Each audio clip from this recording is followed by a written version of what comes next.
I'm installing a rear brake light on an XMAX 300.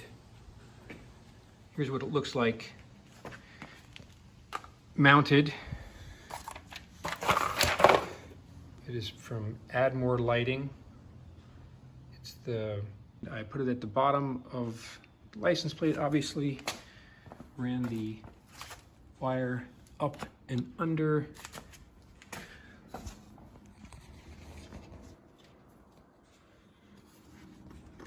Across the back under here, underneath and across to take up some of the extra slack.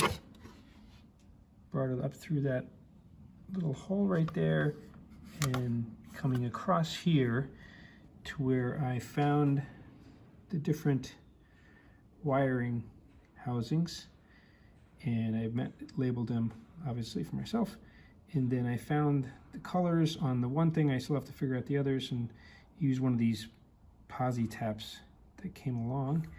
I used some wire clips just to snip into the covering on this, sorry, to get inside. Found the wire, got the posi tap connected on the one side. I'll then bring the appropriate wire from this side that comes with it. Here are the different wires that I figured out. And I took the seat off by taking those two screws and a screw and then the two on the back out using a 10mm socket, and it opened up very easily.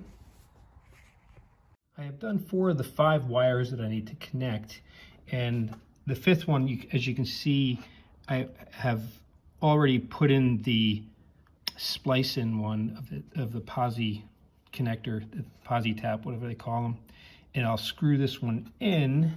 So you can see right here, that thing goes in there, which splices down in. If I can get that screw going. And you just screw it in really tight. Make sure there isn't another one. So it's about as tight as I can get it. Then you take this other cap off.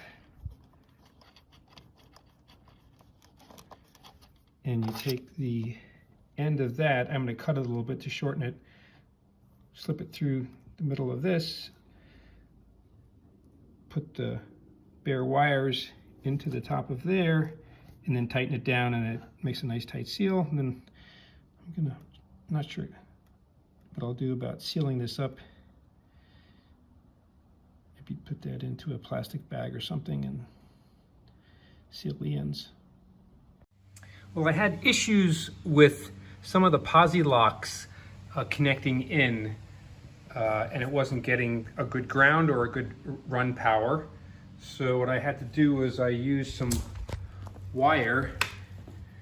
I have put on the front of the XMAX a 12-volt plug for my air compressor, onboard small little portable air compressor. So I put that to the hot, ran this back to the back and tested it out and realized that the taps were not going fully in through the wire outside plastic covering and hitting the actual metal.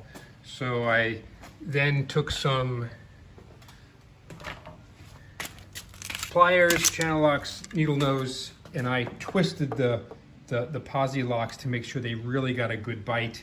And then I was successful in getting a good connection, and everything worked fine. So now, with the power on, it is now lighting up. A little hard to see, I apologize. Then if I put the directional on, that's what it looks like. Check the right one worked. Then using a, let's see if I can get it. There's a strobe on this actually. So that's weird. It's not really, it must be just the, so that's my now I got with a little, so you can see it's flashing, then off, then on the brake, then off, on the brake. So it's now working. Then, I don't know if it really matters, but I cut a gallon size plastic bag, wrapped it around it, and put some electrical tape around the outside of it. I'm not sure if that's really the good thing, but I didn't want water to get into the slices I had made into the plastic tubing that they ran the wires through. So still not sure if this is the best way. If anyone had any comments on what I can do to actually seal that down so it doesn't get into that tubing, I'd appreciate it, and looking forward to use this. Thanks for watching.